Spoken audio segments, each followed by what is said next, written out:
Everybody turn around and just look at him. That's how you embarrass somebody in the States. Just stare right at him. That's right. Yes, please. Absolutely. And the reason you can do that, it's because it's a dependency property. Remember at the beginning of the talk, I said that it's possible to write custom controls without dependency properties, just regular properties with public gets and sets, and that's it.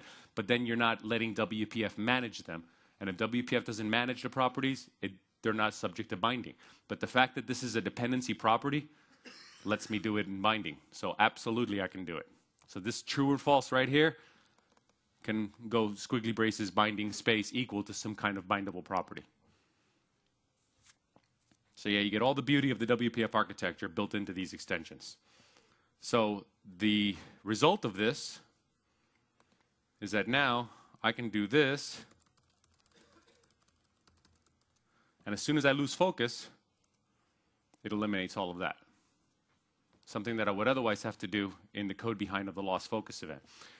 But let's say that we want to give this a little more functionality. We wanted to give it the ability not only to do that, but to decide, do we want to do this in lost focus, or do we want to do it in key press as we're actually typing? We want the choice here.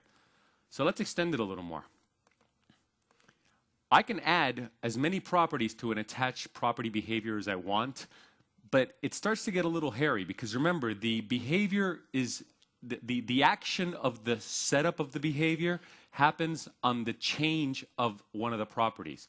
So if I wanted to give this another property, saying of type of an enum, called update trigger, with a value of lost focus or key press, I can pretty much add a property to this behavior called update trigger, but then what happens is